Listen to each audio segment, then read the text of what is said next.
one knows what he's talking about." "Boy," said all, agreeing. They crept along a weed-infested path toward the crumpled front porch.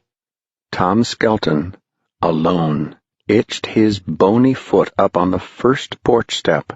The others gasped at his bravery. So, now, finally in a mob, a compact mass of sweating boys moved up on the porch amid fierce cries of the planks underfoot and shudderings of their bodies. Each wished to pull back, swivel about, run, but found himself trapped against the boy behind or in front or to the side. So, with a pseudopod thrust out here or there, the amoebic form, the large perspiration of boys leaned and made a run and a stop to the front door of the house, which was as tall as a coffin and twice as thin. They stood there for a long moment, various hands reaching out like the legs of an immense spider as if to twist that cold knob or reach up for the knocker on that front door. Meanwhile, the wooden floorings of the porch sank and wallowed beneath their weight, threatening at every shift of proportion to give way and fling them into some cockroach abyss beneath. The planks, each tuned to an A or an F or a C, sang out their uncanny music as heavy shoes scraped on them, and if there had been time, and it were noon, they might have danced out a cadaver's tune or a skeleton's rigadoon, for who can resist an ancient porch which, like a gigantic xylophone, only wants to be jumped on to make music? But they were not thinking this. Henry Hank Smith, for that's who it was, hidden inside his black witch's costume, cried, "Look!" And all looked at the knocker on the door. Tom's hand trembled out to touch it. "A Marley knocker!" "What?" "You know, Scrooge and Marley, A Christmas Carol," whispered Tom. And indeed, the face that made up the knocker on the door was the face of a man with a dread toothache, his jaw bandaged, his hair askew, his teeth prolapsed, his eyes wild. Dead as a doornail Marley, friend to Scrooge, inhabitor of lands beyond the grave, doomed to wander this earth forever until— "Knock," said Henry Hank. Tom Skelton took hold of old Marley's cold and grisly jaw, lifted it, and let it fall. All jumped at the concussion. The entire house shook. Its bones ground together. Shades snap-furled up so that windows blinked wide their ghastly eyes.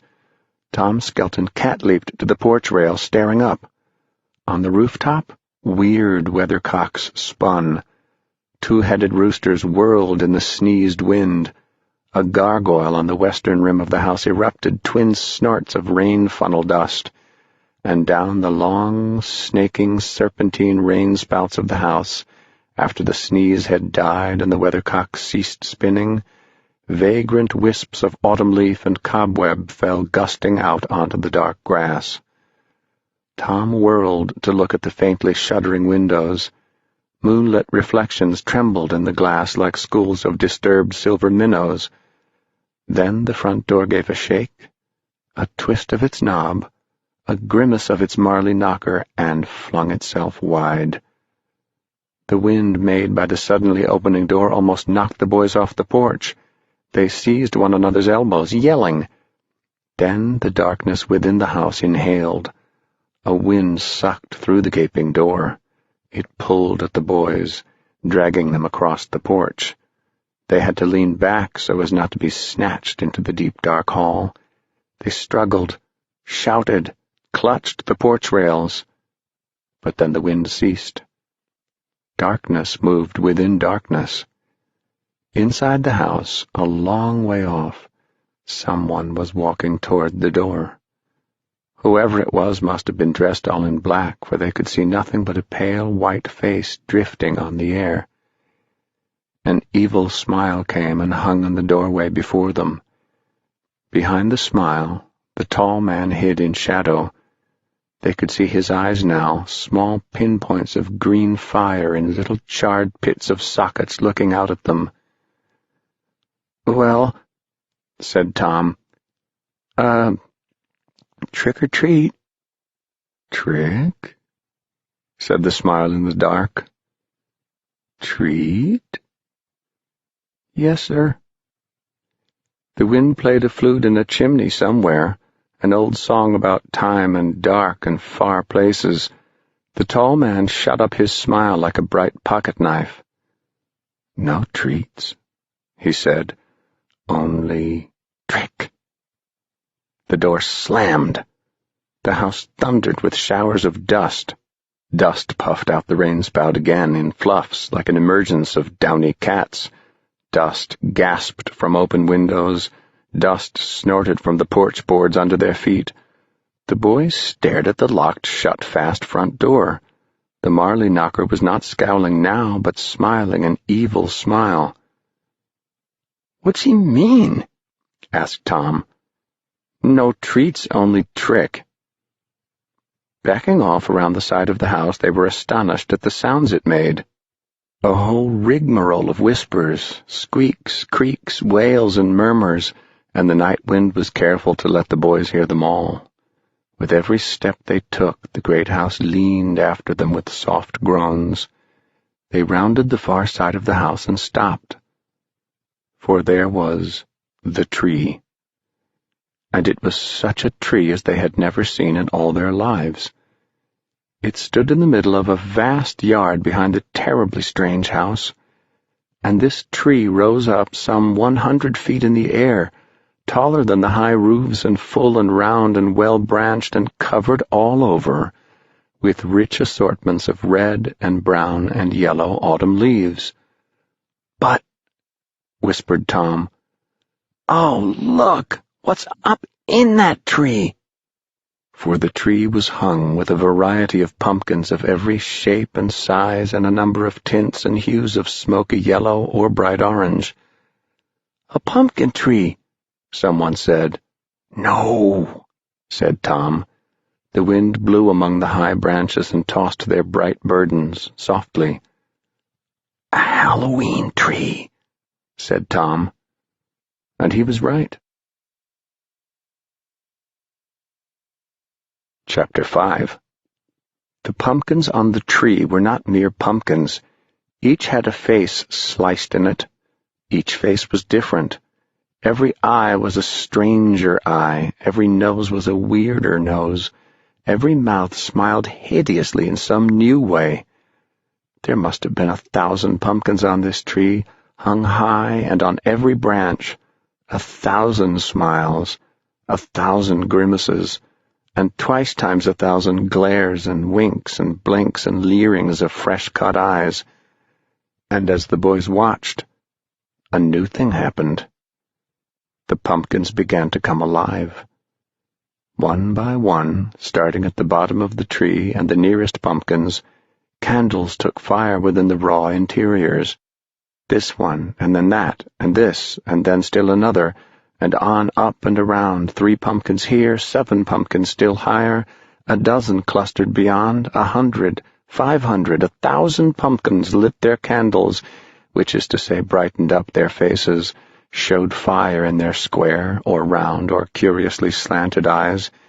Flame guttered in their toothed mouths, sparks leaped out their ripe-cut ears, and from somewhere 2 voices, 3 or maybe 4 voices whispered and chanted a kind of sing-song or old sea shanty of the sky and time and the earth turning over into sleep. The rainspouts blew spider dust.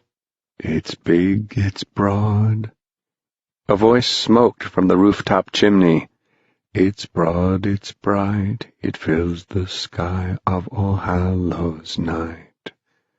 From open windows somewhere cobwebs drifted. "The strangest sight you've ever seen, the monster tree on Halloween." The candles flickered and flared. The wind crooned in. The wind crooned out the pumpkin mouths, tuning the song. "The leaves have burned to gold and red, the grass is brown, the old year dead, but hang the harvest high, oh see, the candle constellations on the Halloween tree." Tom felt his mouth stir like a small mouse wanting to sing. The stars they turn, the candles burn, and the mouse leaves scurry on the cold wind borne, and a mob of smiles shine down on thee from the gourds hung high on the Halloween tree.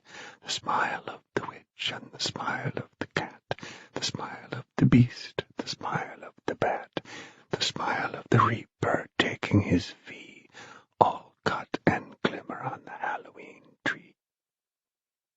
Smoke seemed to sift from Tom's mouth. Halloween tree. All the boys whispered it. Halloween tree. And then there was silence. And during the silence, the last of the triples and quadruples of All Hallows tree candles were lit in titanic constellations woven up through the black branches and peeking down through the twigs and crisp leaves, and the tree had now become one vast, substantial smile. The last of the pumpkins now were lit. The air around the tree was Indian summer breathing warm. The tree exhaled sooty smoke and raw pumpkin smell upon them. "Gosh," said Tom Skelton. "Hey, what kind of place is this?" asked Henry Hank, the witch. "I mean, first the house, that man and no treats, only tricks, and now I never saw a tree like this in my life. Like a Christmas tree, only bigger, and all those candles and pumpkins. What's it mean? What's it celebrate?" "Celebrate," a vast voice whispered somewhere, perhaps in a chimney soot bellows, or perhaps all the windows of the house opened like mouths at the same moment behind them, sliding up, sliding down, announcing the word "Celebrate," with breathings out of darkness. "Yes," said the gigantic whisper which trembled the candles and the pumpkins. "Celebration." The boys leaped around, but the house was still. The windows were closed and brimmed with pools of moonlight. "Last one in's an old maid," cried Tom suddenly, and a bon of leaves lay waiting like old fires, old gold, and the boys ran and dived at the huge, lovely pile of autumn treasure. And in the moment of diving, about to vanish beneath the leaves in crisp swarms, yelling, shouting, shoving, falling, there was an immense gulp of breath, a seizing in of air. The boys yelped, pulled back as if an invisible whip had struck them, for coming up out of the pile of leaves was a bony white hand all by itself. And following it, all smiles, hidden one moment but now revealed as it slid upward, was a white skull. And what had been a delicious pool of oak and elm and poplar leaves to thrash and sink and hide in, now became the last place on all this world the boys wanted to be, for the white bony hand was flying on the air, and the white skull rose to hover before them, and the boys fell back, colliding, sneezing out their air in panics, until in one wild mass they fell flat upon the earth and writhed and tore at the grass to fight free, scramble, try to run. "Help!" they cried. "Oh, yes, help," said the skull. Then peal after peal of laughter froze them further as the hand upon the air, the bony skeleton hand, reached up, took hold of the white skull face, and peeled it down and off. The boys blinked once behind their masks. Their jaws dropped, though none could see them dropping. The huge man in dark clothes soared up out of the leaves, taller and yet taller. He grew like a tree. He put out branches that were hands. He stood framed against the Halloween tree itself, his outstretched arms and long, white, bony fingers festooned with orange globes of fire and burning smiles. His eyes were pressed tight as he roared his laughter. His mouth gaped wide to let an autumn wind rush out. "Not treat, boys, no, not treat. Trick, boys, trick, trick." They lay there waiting for the earthquake to come, and it came, The tall man's laughter took hold of the ground and gave it a shake. This tremor passed through their bones, came out their mouths, and it came out in the form of still more laughter. They sat up amid the ruins of the thrashed-about leaf pile, surprised. They put their hands to their masks to feel the hot air leaping out in small gusts of echoing mirth. Then they looked up at the man as if to verify their surprise. Yes, boys, that was a trick. You'd forgotten? No, you never knew. And he leaned against the tree, finishing out his fits of happiness, shaking the trunk, making the 1,000 pumpkins shiver and the fires inside to smoke and dance. Warmed by their laughter, the boys got up to feel their bones and see if anything was broken. Nothing was. They stood in a small mob under the Halloween tree, waiting, for they knew this was only the beginning of something new and special and grand and fine. "Well," said Tom Skelton. "Well, Tom," said the man. "Tom," cried everyone else, "is that you?" Tom, in the skeleton mask, stiffened. "Or is it Bob or Fred? No, that must be Ralph," said the man quickly. "All of those," sighed Tom, clapping his mask hard in place, relieved. "Yeah, all," said everyone. The man nodded, smiling. "Well, now you know something about Halloween you never knew before. How did you like my trick?" "Trick, yes, trick." The boys were catching fire with the idea. It made all the good glue go out of their joints and put a little dust of sin in their blood.